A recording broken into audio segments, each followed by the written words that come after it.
So I think that Joyce Piznanan, I just wanted to appreciate her before we get started for helping to collaborate on this, and she will also be available for some questions at the question and answer period, I believe. And then we have UCLA Center for Neighborhood Knowledge, and then we also have Hawaiian Community Assets and the Brandeis Institute for Assets and Social Policy. So I just wanted to really appreciate and thank everybody for their partnership for the webinar today. So I'm excited that we are really going to be able to dig into two communities that you don't often hear about in Asian American and Pacific Islander research spaces, because I think that oftentimes, even with the disaggregation, sometimes we don't really get to really understand more nuanced work that's being done in these communities. So I'm really excited today to have these researchers and community activists here with us to share with us some ways in which we can really flip the script and do a better job of telling our stories. So we have with us today, I'm going to have folks introduce themselves a little bit. So I'm going to start with Lahela. So Lahela. Perfect. Good morning. Aloha kakahiaka, aloha kako. My name is Lahela Williams. I am the program director at Hawaiian Community Assets. We are a HUD-approved housing counseling agency, a native CDFI serving the state of Hawaii. And this morning I have the privilege of wearing two hats. I'm also the co-chair of National CAPACD. It's a national coalition on Asian Pacific American community development. We are a coalition of just over 100 community-based nonprofits, CDCs across the nation that service Asian American and Pacific Islander communities.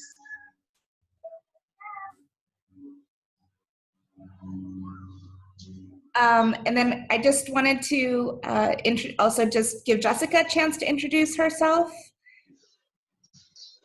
Hi, everyone.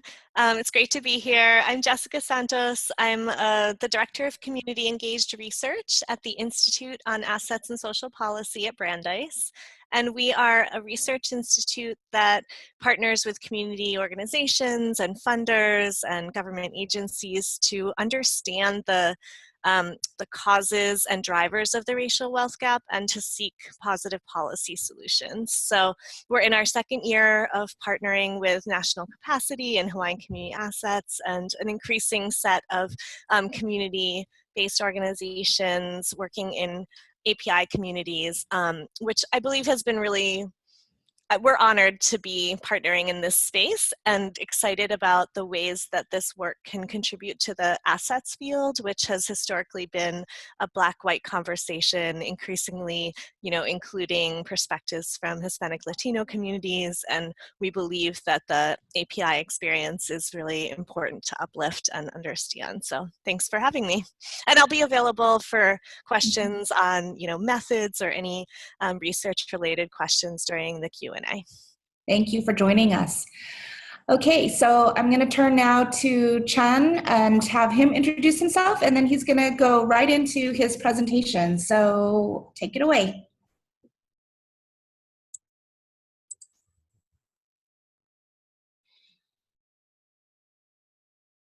Hey everyone, my name is Chhandara Pech. I also go by Chan.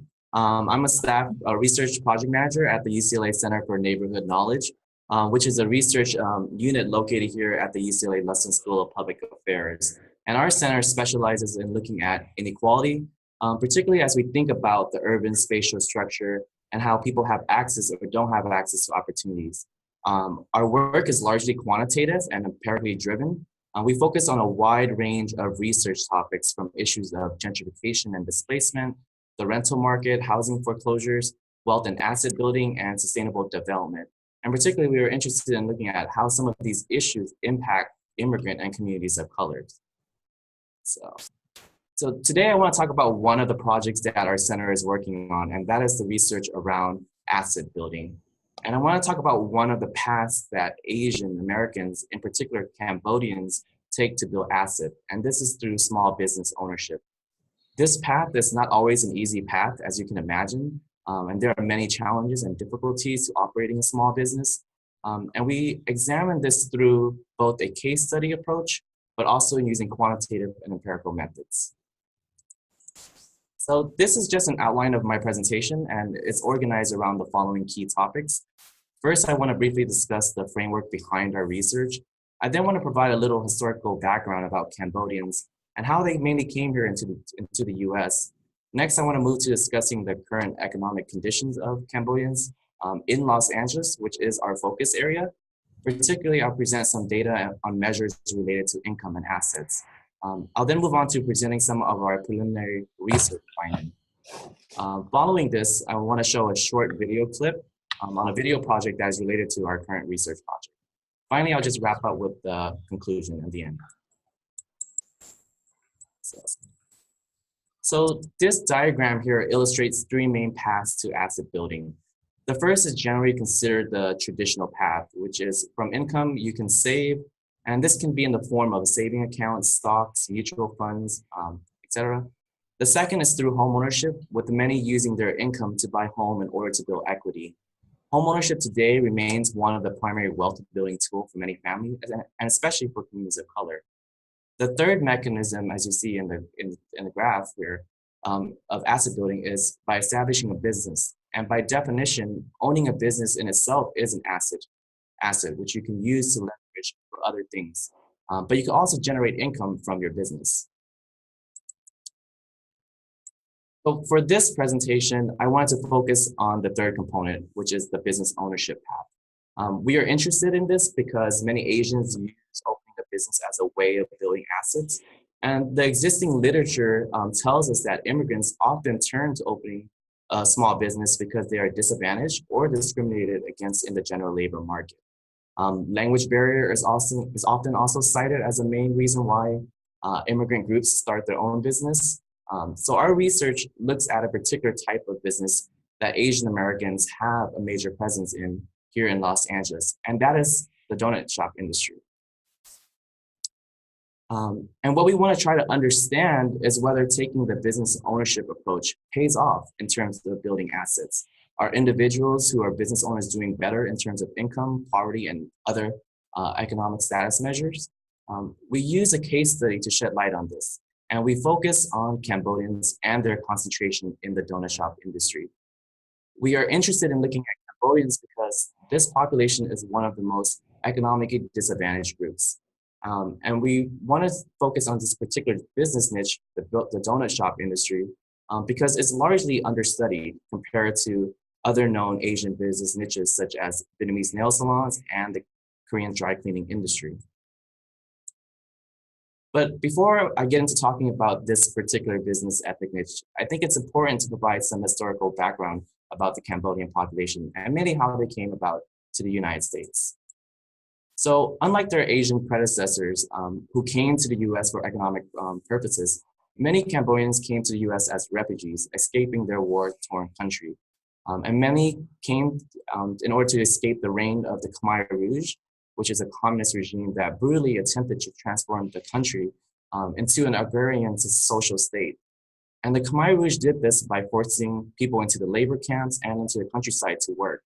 The Khmer Rouge targeted and executed particular groups of people, and among them, they targeted the educated, the intellectuals, ethnic minorities, Buddhist monks, and anybody who questioned their authority.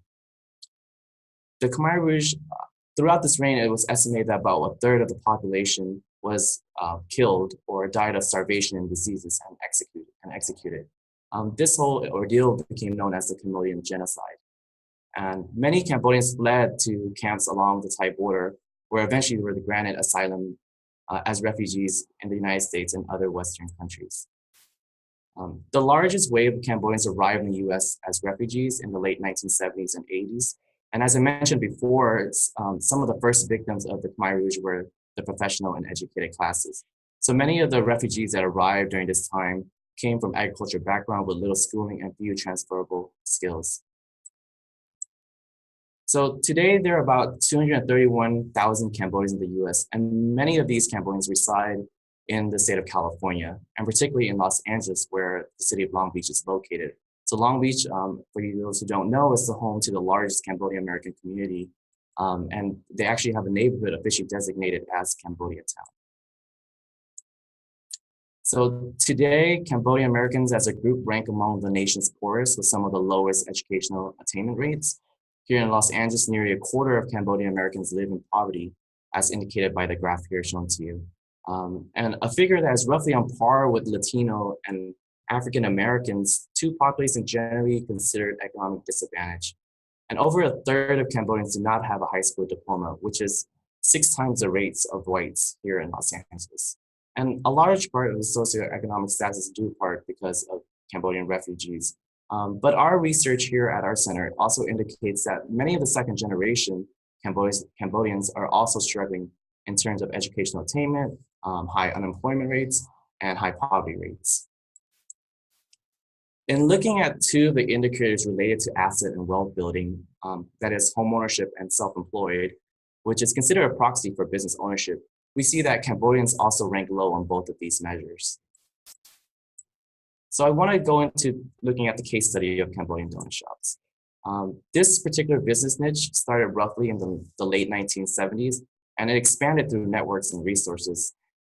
It's estimated today out there that about 80% of the donut shops in Los Angeles and even statewide, California, is owned by Cambodians.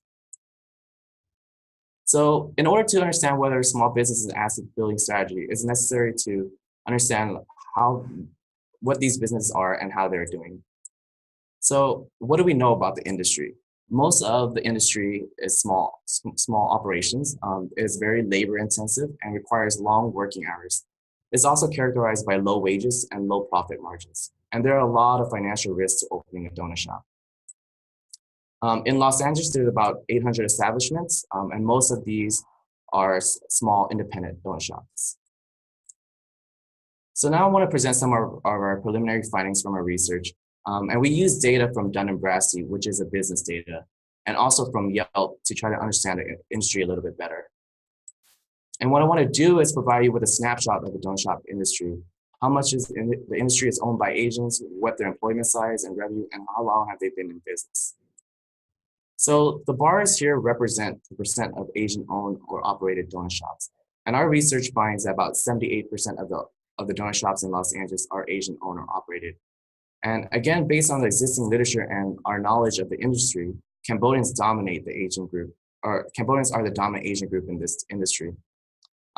Here we divide the industry into 4 types of establishments, ranging from corporate franchises such as Krispy Kreme to independently owned donut shops.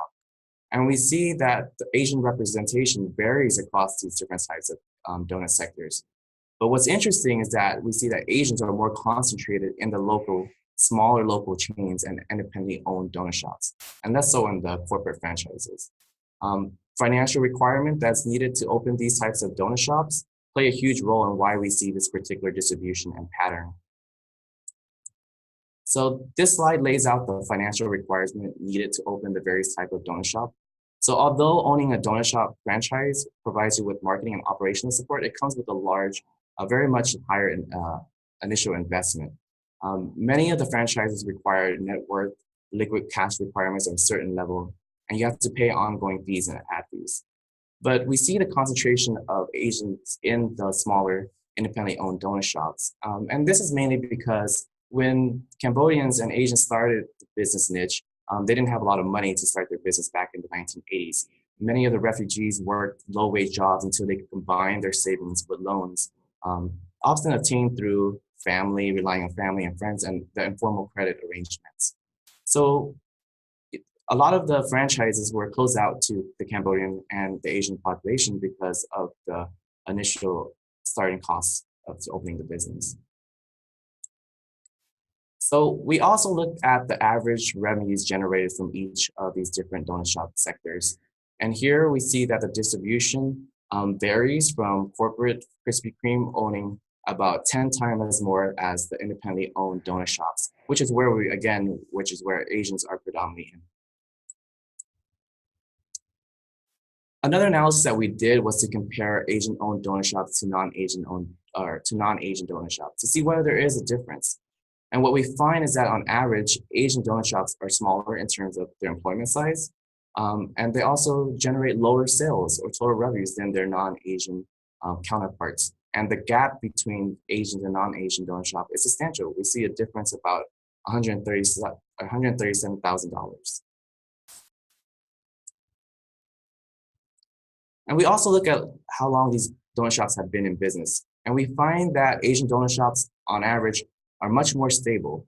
A majority have been open more than 15 years, and they have a higher survival rate compared to their non-Asian counterparts. So how are they able to continue operating and keep their customer base? Well, there's two main mechanisms. One is that they compete on prices. So we know that a lot of the Asian donut shops sell their donuts for lower prices. And they're able to do this largely because they rely on cheap labors through family members and close friends to cut labor costs. But they also compete on quality. We ran an additional analysis looking at Yelp scores for Dunkin' Donuts, Yum Yum, and Krispy Kreme and Asian donut shops. And we find that on average, Asian donut shops have higher reviews than their competition. Many of the reviews express that these donut shops are friendly, great prices and values, and they epitomize the local mom and pop store operations. So they've been able to survive the onslaught of corporate donut shops throughout the years. So one of our goals at our center is not just to do academic research, but also use that research to inform the larger public and for policy discussion. We do this not only through the presentation today, but also through a video, which is something we've been experimenting with. So what I want to do is play a short clip, a trailer of a video project that we're working on right now related to this particular project on Cambodians in the donut shop industry. The video project is currently called Donuts for Dollars, and we're hoping to have it completed by the end of the year. So let me just click on it.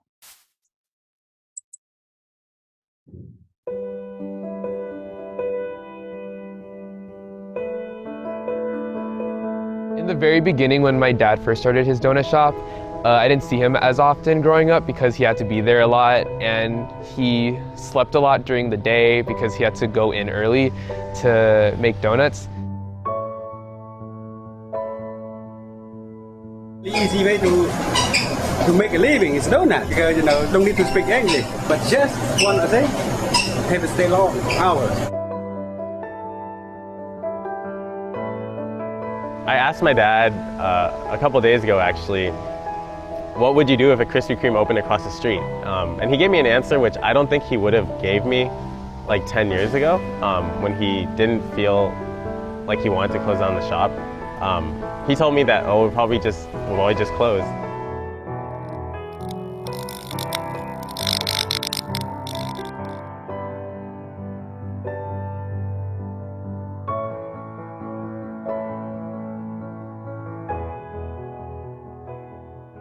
So that's just a short video clip of the trailer for our video project. And it's meant to complement the data and the quantitative work that I presented here by including interviews and including personal lived experience of folks who are in the industry to talk about what the data that is not capturing in our analysis. So I want to get back to the larger focus of this project, and that is whether or not self-employed Cambodians are doing better, those who are in the business ownership, particularly as it relates to wealth and asset building. And the answer is yes and no. What our research finds is that those who are self-employed business owners, workers, actually have lower income compared to paid Cambodian workers. But they are building assets, and they are doing this through business ownership, which is a very risky path. So taking the business ownership route towards asset building is not always an easy route, particularly for Cambodians in the donut shop industry. There are a lot of sacrifices, one being family time, as indicated by the video trailer that we all just watched. And the donut shop industry is characterized by long working hours with low profit margins, and there are also a lot of uncertainties. I mean, for many Cambodians, including myself, whose father worked as a donut baker, I can relate to some of the sentiments shared by the individual in the video. But what we understand is that many of the folks and Cambodians who work in the Cambodian donut shop take this route as a means to survive and as a way to support the family and to make ends meet. But it's not a path that is smooth, but it is, this group has been able to be successful in creating this ethnic niche.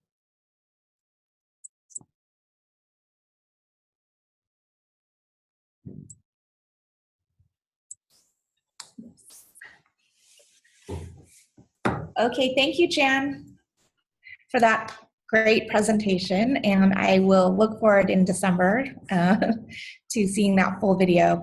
So if Lahela could start her video, that would be great. There she is. Wonderful. Lahela, you're muted, so unmute yourself and you can take it away. And then we got several great questions for Chan during the presentation, and maybe Chan, you can take a look at those and prepare some of your answers while Lahela is doing her presentation, and then we'll do that at the end, okay? All right, take it away, Lahela. Thank you. And thank you again, Chan.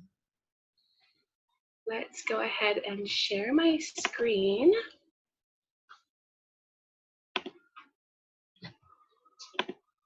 Can everybody see that okay? I'm going to assume yes. Aloha and good morning. Thank you again for having us. Thank you, Lisa, UCLA, National Capacity, as well as our other co-hosts. My name is Lahela Williams. I'm the Program Director at Hawaiian Community Assets in Honolulu, Hawaii. I'm going to be talking a little bit about our Foundations for the Future report and findings. So this has been an amazing journey, and we finally did our report launch in October of 2017. The report really captures Hawaiian Community Assets service delivery model and highlighted it as a national best practice in culturally relevant financial education and asset building or financial capabilities. Just a really quick overview. So I'm going to be going through just a little bit more about Hawaiian Community Assets, who we are, what we do, our service delivery model. I'm also going to go through the findings of the report. There were some amazing, promising practices, and then really the development or coining of this this term, economic empowerment, and our conclusion. So just a little bit of background.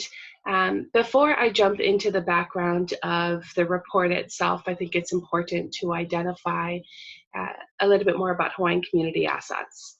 So HCA was founded in 2000 on the island of Paukukalo, Maui. We were founded as a social action, social justice agency, really to right economic injustice wrongs.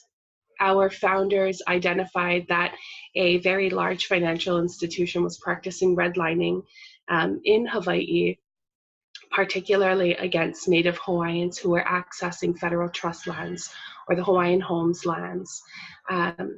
And so we were founded on two missions. One is the social justice, ensuring that Native Hawaiians have fair and equitable access to mortgages, and two, to educate and empower our community with the tools, skills, and resources necessary to become mortgage ready, qualify for home purchase, particularly on Homestead.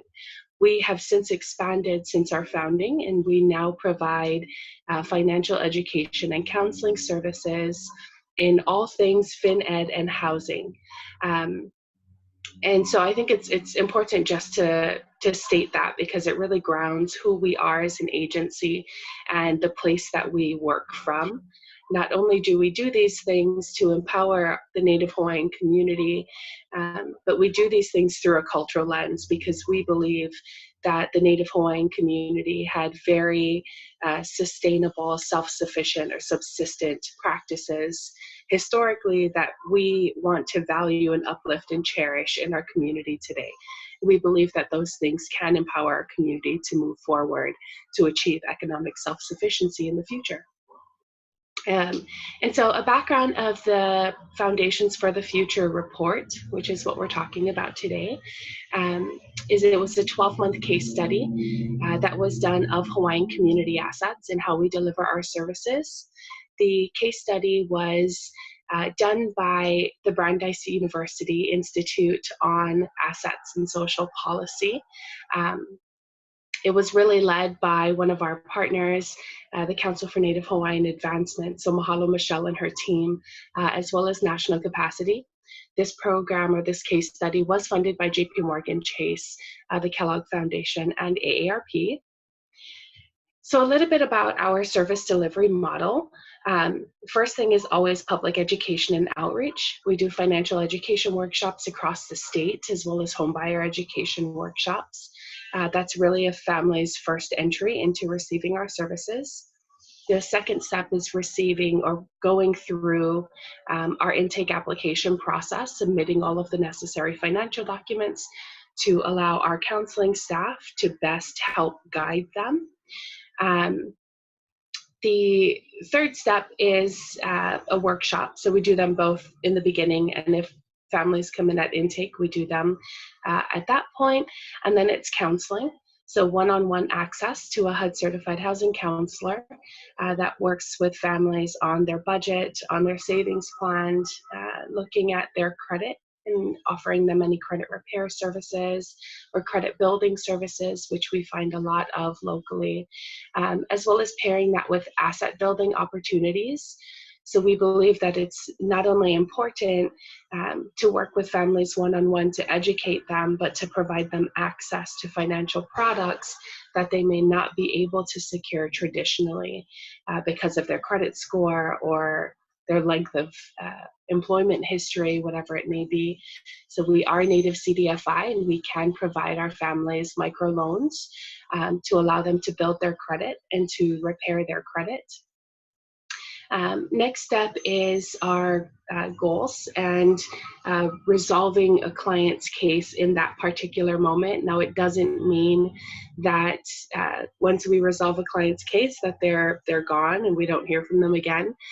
We do have clients that have been with us for years, and some people might say that that's not effective, but we believe that it is, because if they continue to come to us with questions on their budget or revising their savings plan, or how can I build or establish or maintain their credit, we think it works. We know that what we're doing is working.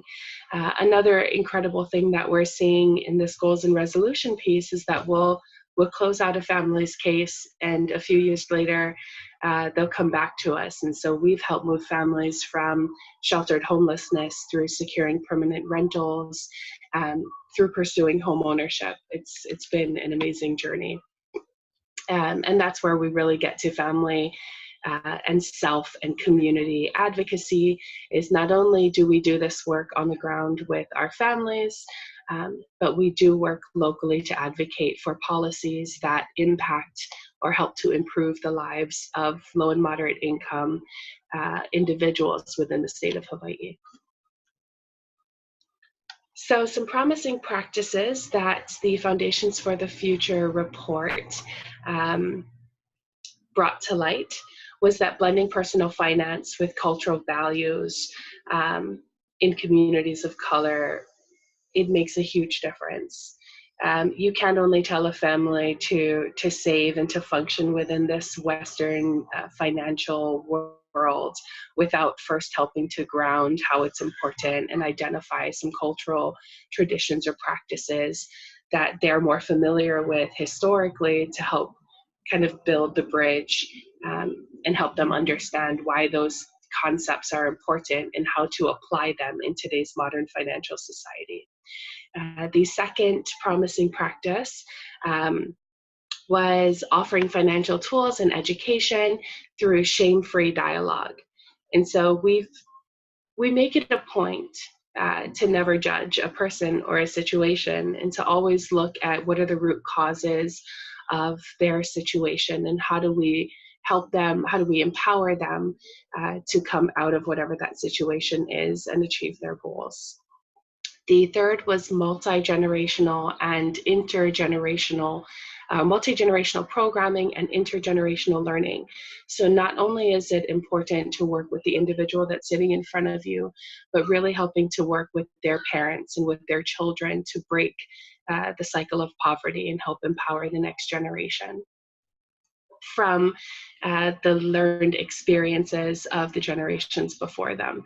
It's extremely impactful to have a class with, we say kupuna to keiki to kupuna, so a young child through an elder.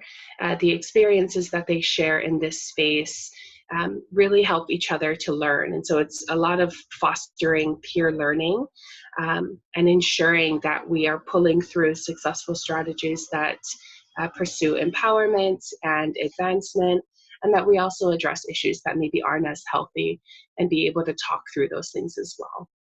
And then the last promising practice was its community embedded approach. And so we were founded by the community really to do work and services for the community. So blending personal finance with culture. We believe that everything that we do really starts at home. It really starts, and not necessarily the physical home, right? But it's who we are as a people. And so if you can imagine a group of individuals surviving on an isolated island chain for thousands of years and try to figure out how they were able to do that, that's really what it is. It's looking at sustainable practices that Native Hawaiians historically have done, customary practices, understanding land designations, understanding shared resources. It's looking at all of those things and trying to identify areas that we can cross bridges. So an example is banking. In Hawaii, and traditionally, Native Hawaiians built loko'ia, or they built fish ponds. They would enclose a bay with a rock wall, and they would have a gate, it's called the makaha, to control when they allow fish in and out. Now the fish come in because it's generally done around brackish water to eat the algae. When they're smaller, you close the gate and you allow the fish to grow within this loko'ia. It's very similar to banking. You open a savings account or a checking account, you put your money in, you leave it there, you allow it to grow. So it's identifying these types of intersections between culture and modern finance that's allowed us to really break through to our community and the families that we serve. Shame-free dialogue, again, it's really just allowing people to come in, and our counselors are people too. We work with these families not from a place of we're the experts and we're telling you what to do. The way that we do our work really is in partnership with our families to grow and to learn from our past experiences. So ensuring that our staff have the ability to take the information that's being shared with them and to help process and provide helpful resources, tools, and tips to help the families achieve. This, I can't say much more about this. This epitomizes our service delivery from keiki to kupuna. So we have 4 generations in this picture. They are signing their homestead lease, and that's really what we want to see. We want to see the older generation, our kupuna, our elders, really uplifting their next generation and helping to achieve their financial goals. And with that same respect, we take it on ourselves to teach the generations after them to be ready to sustain this, whatever it is, their goal, whether it's purchasing a house or establishing a small business, to really take on that kuleana, to understand the struggles of the generations before them, but empower them to be sure that they're well equipped to take over when the time comes. And then our community embedded approach. One other thing that we didn't prepare for, because we don't, when you're working with families and individuals, you see them when they're in front of you, you see them at the grocery store, you see them around community, but you don't always have the opportunity to say, hey, what did you learn? How did this really help you? How did our services really help you?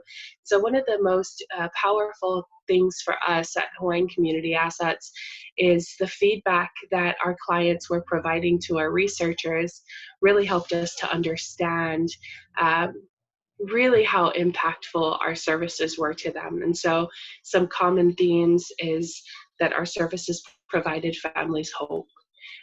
Hope to achieve their dreams, hope to overcome these systemic barriers that are in front of them, to really help the family grow.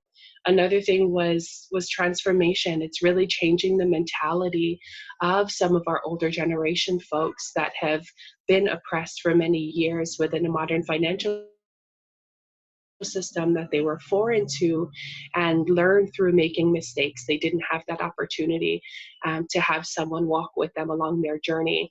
And so another thing it identified was transformation. I think that was really powerful. Another thing that we look at, especially now, is health. There was one woman that, beautiful, amazing soul, she once she secured housing, she physically started to get better. That's not something that we consider or think about a lot, but it was extremely important to identify, and it really goes back to our motto or how we deliver our services, which is really understanding that a family can build wealth as long as they have stable housing. And so Kahua Waiwai, right? Building that foundation of wealth is really what we try to do. And in this situation, impacting positively her health was just amazing to hear afterwards. And then another thing is empowerment. Helping families to understand modern financial institutions and financial practices that they may not otherwise have been able to access. And so in one particular case, we had a young woman who unfortunately was experiencing some financial abuse by her spouse. And so she came to our classes and we did her one-on-one sessions, her counseling sessions, and we provided her with the tools and resources that were necessary for her to build her own capacity. And what she realized throughout this process was that she was experiencing financial abuse. She ended up getting a divorce, and she was so much more happy. And it's not that we don't encourage stuff like that, right? But empowering the individual, and she really identified through her journey of learning that the situation she was in really wasn't healthy for her, and that in order for her to be happy and healthy, that she had to leave the relationship she was in. So it's not that as an agency we encourage divorce or we try to break up families at all, but really that experience and learning really empowered her with the tools and the courage that she needed afterwards to really make that life change. And really all of this, right, the hope, the transformation, the culturally relevant asset building, all of this came down to, and we really, really thank Brandeis University, their team, Jessica Santos and Meg Lovejoy and Angela Vo, after they did their research or their case study of HCA's programs and services, they came up with this new term and this new model called empowerment economics. And empowerment economics is when you have a financial capabilities program that has an intergenerational or multi-generational model or lens that does it, that's culturally relevant. That is empowerment economics. It's not just looking at your budget and your savings and your credit. It's looking at all of the influences that are impacting our community and how we provide all of these services to empower the individual or family to achieve economic self-sufficiency. And so the empowerment economics model really is looking at those three components, viewing culture as an asset, using intergenerational learning as a process, and then the end goal is not individual wealth, it's community wealth. That's the goal. And so in conclusion, the Foundations for the Future report and Empowerment Economics really is, it's groundbreaking, folks. This is what we do. This is what community-based nonprofits, this is what CDCs, this is what grassroots organizations, this is what we know works, because we see our community as equals and not more than or less than. And it's extremely impactful to finally have a document. You know, we don't always want to have to go that way, but to have a document or the report in this case, and to have the backing of a major university to say that our approaches work. Our service delivery models to community works. Culturally relevance works. Community wealth building versus individual asset building, it works. We as individuals are not healthy if our community is not healthy. And we are more than grateful and overjoyed to have been a partner along this process to really help bring out some of these promising practices and encourage more folks out there, more CDCs. You don't have to look at the cookie cutter financial literacy courses that are available for free online. There's nothing wrong with tailoring them to make sure that they meet the needs of your community. And when doing so, don't just do it in language and translate it. Really look at the traditional practices and tradition, of your culture that made your culture sustainable, that will help your next generation not only learn to understand and appreciate some cultural values that they themselves may not be familiar with, but educating them and taking those concepts into the future. That's about it for me in the report. I'm going to turn it back over to Lisa. Okay, thank you, Lahela. That was awesome.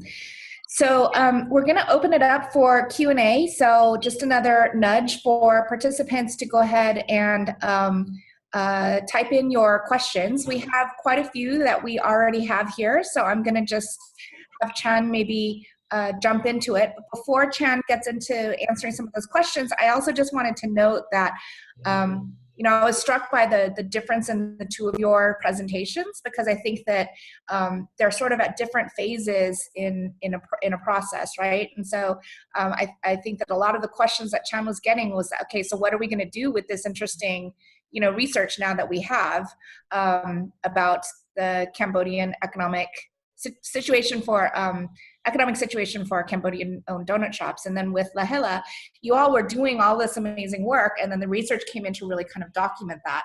So I guess my point is that it could really start from any point, whether it's an existing program or whether it is research to uncover trends and insights that we may not have known before. So I just appreciate both of your presentations. So Chan, do you want to take a stab at some of the questions that you got? There were some questions about research methodologies and the DUNS data. Okay, so you can hear me, right?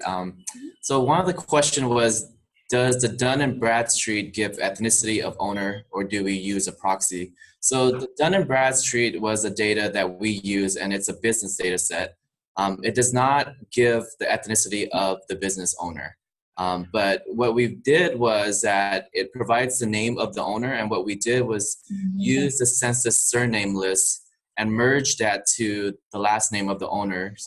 So the census surname list, they actually provide this on their website, and it's public, and it gives the probability of one particular last name being of a certain race or ethnicity.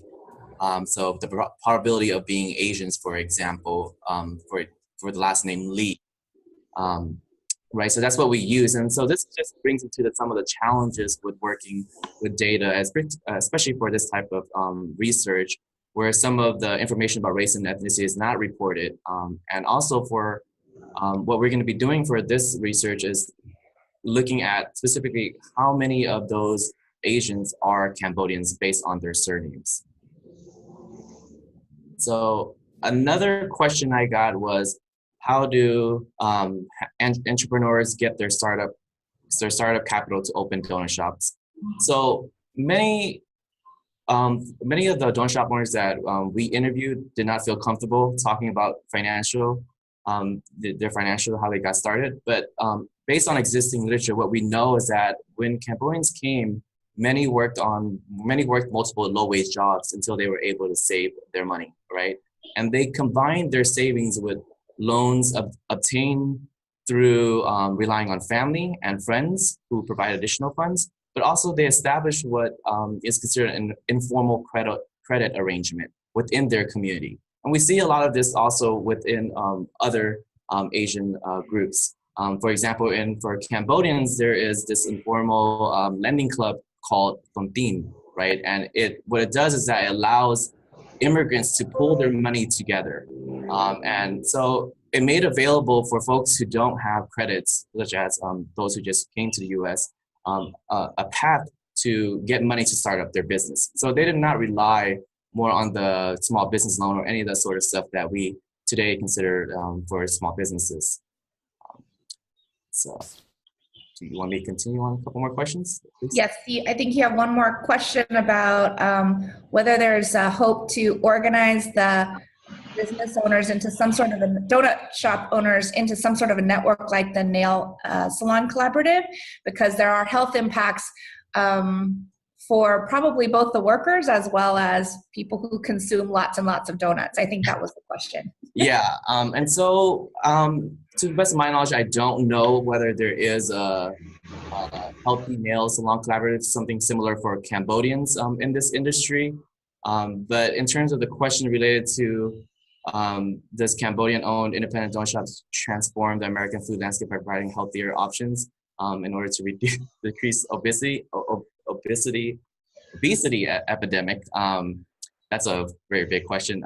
But you got to understand that if Cambodians do try to go into this path, they are, a lot of the ingredients to make some of these healthier options is very costly to the business, right? Mm-hmm. So it takes up a lot of their revenues, and as presented in the graph in itself, is that these groups don't even have a lot of revenues from their business donut shops compared to like the Krispy Kreme or the other franchises that we see. So it will just take a cut off of their budget. And to the best of my knowledge, I don't know of any Cambodian shops who have walked that path made the yet. transition, yeah. But yeah, and so actually, I have two more questions that I got. Go ahead. What is the age range of a donut shop owner? Are many retiring? Do the owners try to pass the store down to their kids? So these are two separate questions, but I put them together.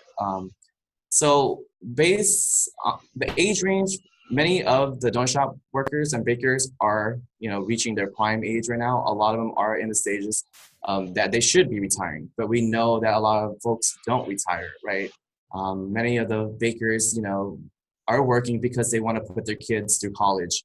And this, relates back to my own experience and my own family and my dad having to work in the bakery business, mainly just to get his kids going to college. So do they try to pass on the donut store to their kids? From ones that we talk to, the kids are not interested. And this is not just for donut shops, right? We see this also in other business niches such as nail salons or restaurants. And the parents, they don't want their kids to work on this intensive labor business, right? Because it takes a lot of amount of work to work in a donut shop industry. You're picking up flowers and putting it on your shoulder, you're using your hands and dealing with hot oil on a daily basis. So they don't want to put their kids through that. They started this business mainly just to help their kids go to college and pay the bills at home, pay any rent or mortgages that they have. So, but what is interesting is that what we see, and also in other ethnic business niches, is that they don't pass the story to their kids, but they pass it to other groups with other Cambodians within their community so they just continue passing it on to other Cambodians, and it goes on to a cycle over and over again. So those are the questions I have, and I think, Lisa, your screen was...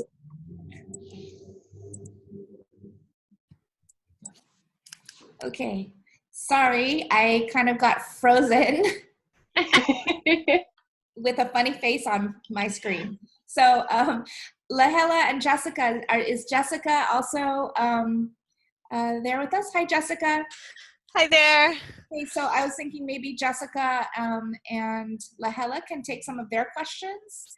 And then Jessica, also, if you have any comments about the process. Sure. Hey, Jess. Hi. So one question that we got was how does housing or does housing formally appear in policy priorities or our theory of change? Wondering how you describe it in the context of wealth building. I'll take the first half, Jess, if you want to take the second half. So housing has always, housing has been the epitome or the goal in terms of our theory of change, because traditionally we believe that the home is the foundation for any family. And so once the home is secure and you don't have to worry about your home, or you're not looking to secure permanent stable housing, then you can flourish and all wealth can be built. So did it formally appear in our theory of change? Yes, that was always the goal, is to get families into permanent stable housing.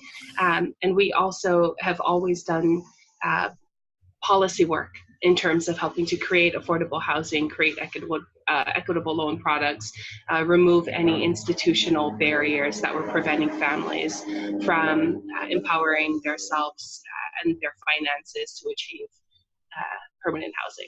Jess?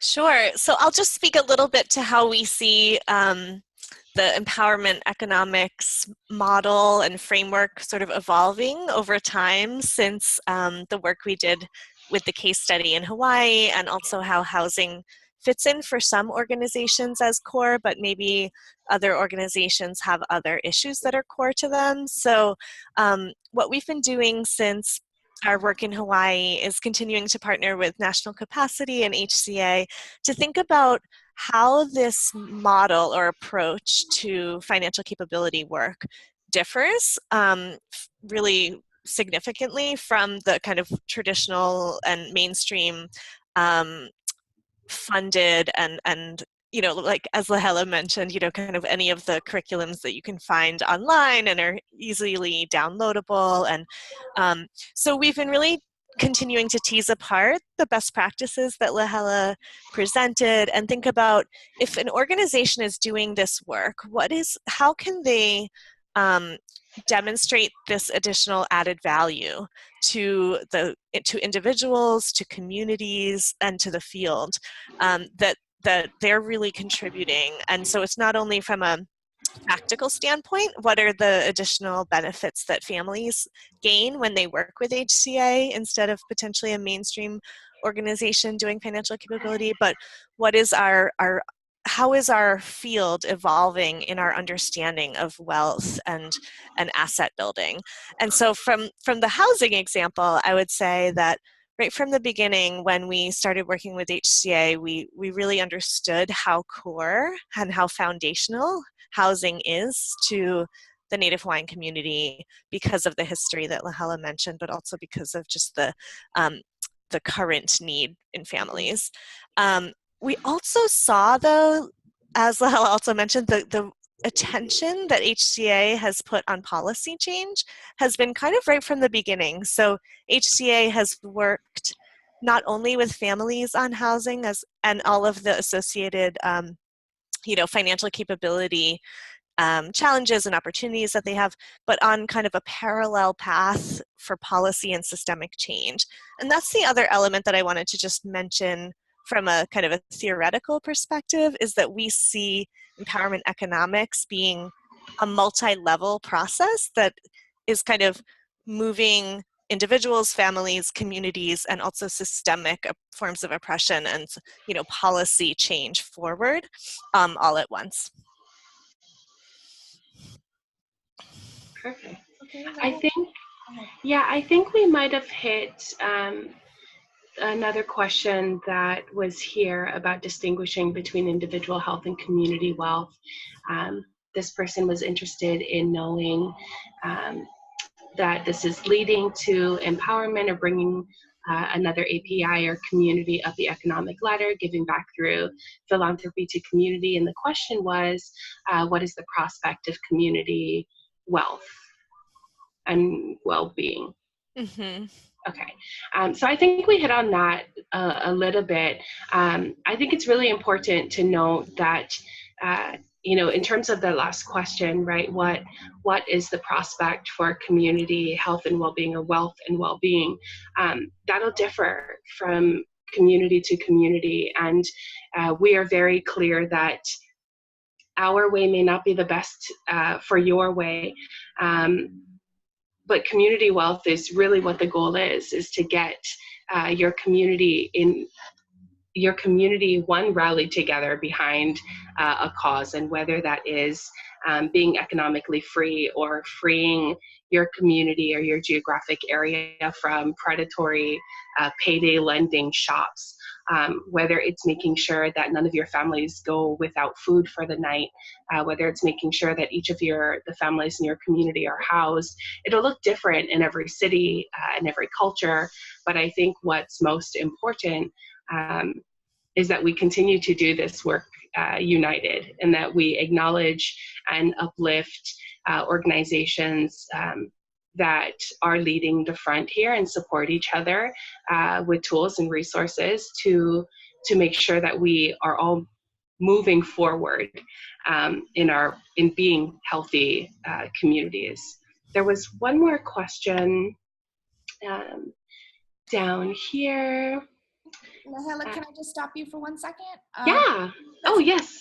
We're at time, so I just wanted to just say we're willing to stay on for another however many minutes to answer questions, but I did want to just say thank you to all the panelists for those folks who might not be able to stay with us, and just to say that we're going to be having one more webinar. This was the second in the series of the Not Crazy Rich Asian webinar series, and we also wanted to just mention that we wouldn't be able to have done this series and to do the work that we've been doing at the Asian American Studies Center without the support of the Ford Foundation.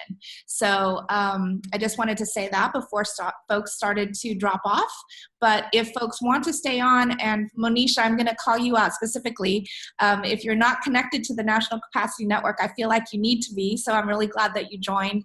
And there are a couple of questions that I definitely want Lahela and Chan to tackle. And also, there was a really good question that I think applies to both Lahela and Chan about how do we get Asian Americans and Native Hawaiians and Pacific Islanders to talk about personal finance when there is so much shame.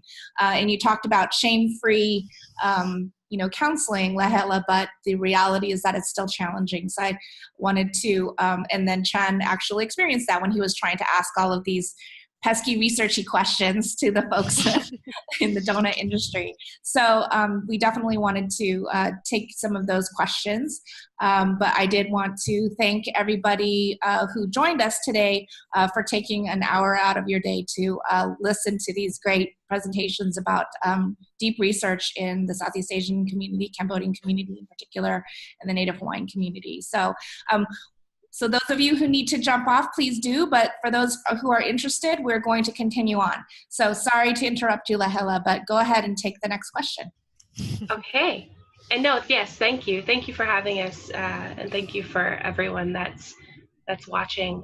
So the question that we had was, there was a statement. I'm not going to read the statement, but the question itself was, is your organization involved in those efforts referring to the momentum behind affordable housing in Hawaii. So is your organization involved in those efforts outside of helping families with accessing Homestead? And the impact of houselessness among Native Hawaiians is alarming. Can you address that issue? Yes and yes. We locally, we're at Ledge every year. This year we supported 20 different affordable housing bills. We do everything we can, from educating our clients on the importance of the process, encouraging them to sharing with them the bills that are available and how they're relevant, encouraging them to reach out to their representatives,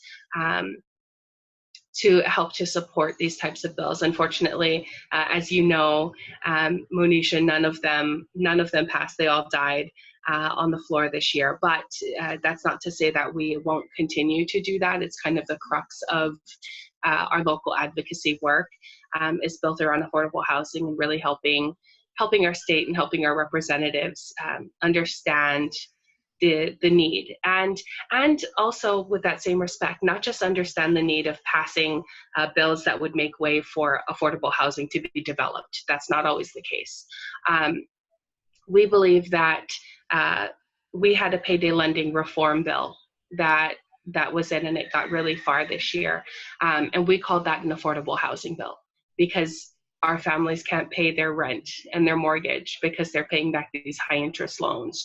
And so it's stuff like that, right? Every financial and housing aspect that impacts or plagues our community, that's hindering them from achieving economic self-sufficiency, are all things that we take to our local legislature.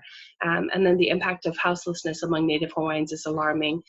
Can you address this? Yes. We partner with transitional shelters. We partner with all of our local service providers to help end homelessness, right, in this, what did they call it? We're in a homeless state of emergency, I think is what the governor said in 2015, and 3 years later, we haven't dented our houselessness issue within the state. And so we continue to advocate for affordable housing, looking at a couple of the programs that they started doing, right, these pop-up houses to house the chronically homeless, but really how sustainable is that? And working with our local departments to understand maybe how do we address the root causes of houselessness, whether it be substance abuse or not enough jobs, or they have jobs but their credit score isn't good enough to get into rentals. Living conditions sometimes at shared shelters, like homeless shelters. So what are all these things that our community, what are the barriers from helping them achieve housing? We do work on the ground in community with those individuals to try and identify what issues do we need to elevate to local service providers in our government. And let's see. You want to join us? You can talk about how you think we can overcome. Yeah. This.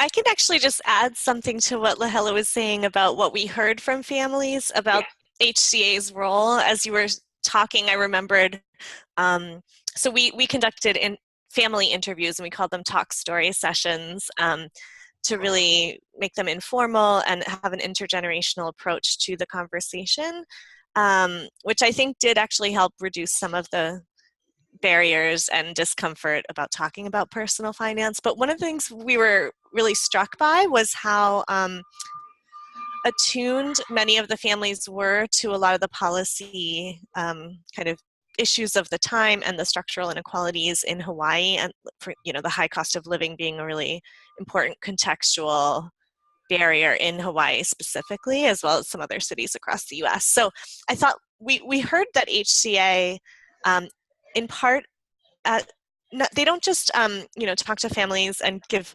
workshops and do counseling sessions around financial education. It's really about like economics and sort of household as well as broader level economics. And so we were struck by kind of families' understanding of how their situation fit into the big picture. And so I think of that as really interesting policy work, because it's policy education within the community. So I just wanted to add that piece, as well as respond to sort of just a teeny bit about what we did in our methods to help families feel comfortable sharing their situation. We didn't sort of go right in and talk about their specific finances. We really did actually start with that broader context and their story, and we asked people to tell us their asset stories, and that really resonated with them, because that's an open-ended way for people to share both the positives and the negatives and just the realities of their asset stories. Awesome. Okay, so I think we tackled most of the questions. There's a few more that I think we had, particularly around cultural and language challenges that the Cambodian owners have to running a business, labor laws, etc. So there's, again, more about the possibility or potential for organizing the Cambodian donut shop owners. I would say that I am not aware of any program that's particularly focused on that. And, I know that the Nail Salon Collaborative has been around for quite a while. So I think that there could be some lessons learned there to really kind of figure out what might be possible. But just to end, Lahela and Chan, do you want to say any final words and maybe a personal story or a thought or a reflection on why it's so important to talk about money and why it's so difficult? and then we'll wrap up. And if any additional questions, you can definitely email us, or we try to be in touch with you, and we can continue this conversation online. And you can also join us for our third and last webinar on in AAPI communities. So Lahela and Chan and Jessica, you guys want to say one last word? I just want to say thank you for organizing this, Lisa, Melanie, and Alicia. Getting to talk with Lahela, which is, an honor in itself. And also to thank National Capacity and the 4 foundations for supporting our research. And the research is needed for these two populations. These are very understudied populations going through a lot of challenges. So I hope that by presenting some of the research findings that we're here today, it will show people that this type of research is possible. Provide more information about the different groups here that are struggling within the AAPI community. I would just say from my perspective that one of the things I've really learned from this process is to highlight the positives. I think a lot of the conversation around assets in the asset field can be about poverty and can be about inequality, and that is the context, but there's so much rich, culture driven, but also just really creative solutions being tested and piloted, and so it's been a real honor for us to lift those up in the Native Hawaiian context and example. Yeah, and I just want to echo Chan and Jessica. Thank you so much, Lisa and Alicia and Melanie. Thank you to UCLA and to you said the Ford Foundation for making this webinar possible. I think Lisa can attest to this. Finance is like 15, 20 years behind the health field. And health has been doing CBPR forever. Community-based participatory research, right? Really getting into the community and learning about what their issues are and highlighting their issues and highlighting the best practices as community-based approaches work, because we are in the community, you are in the community. And so I just want to echo that this work was scary. Before, when we were prepping for our case study, I'd be remiss to not share that between my executive director and myself, we were quite scared of what are people going to say? How are we impacting them? What are they going to find? Are the researchers going to slap us on the hand and tell us we're doing everything wrong? Are we doing right by our kupuna, and are we doing right by our founders? But I have to encourage any other organization that's watching this, this is important work. What you do is impactful. The fact that you get up every day and continue to do this and people continue to see you means you're doing something right. And so identifying what those best practices or promising practices are will definitely help to push or pursue your cause and help for you to get there. One important thing I want to share before I leave about creating a shame-free dialogue or shame-free environment. What really works for me in counseling and teaching classes is first educating people that money is a tool. Cash, money, right? It's an inanimate object, and that it can't do anything physically without having a force applied to it. And so once we understand that money is a tool and money has no control over us, it's a piece of paper that can be thrown away. It's a piece of, don't throw it away. But it's just a piece of paper, right? So once we get our families to understand that our struggles, our financial struggles, has nothing to do with money and wealth. It has everything to do with our behavior and how we choose to utilize our purchase power. And those behaviors, addressing those behaviors can be really touchy. I'm not a social worker, but really understanding what those root causes are of your financial behavior and the choices that you make, and where does it come from? Does it come from the systemic oppression of your people? Does it come from not having these conversations at home growing up?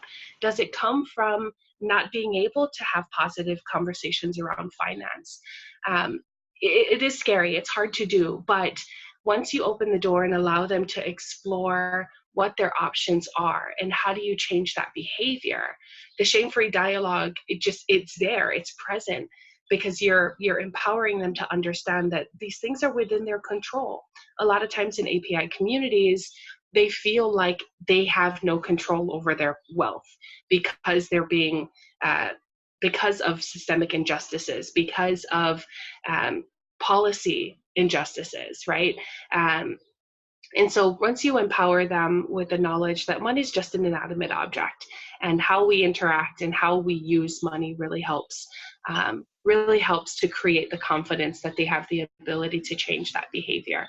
But that's all from me. Thank you so much, folks, for asking us to be on this webinar and allowing us to share our story. Again, research is scary, but it's so important for communities of color. And so I'd encourage anyone that's thinking about it to pursue it.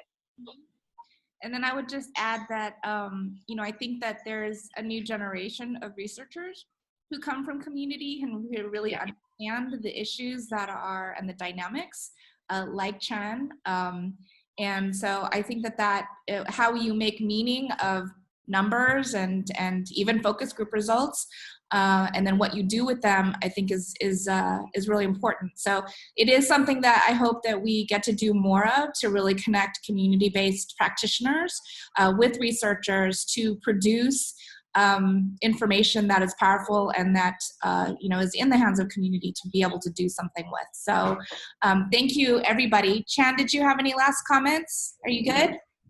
I'm good. I think Lahela put it in a good way for me. So. Right. Well, again, thank you, everybody. Can't top that. Can't top it.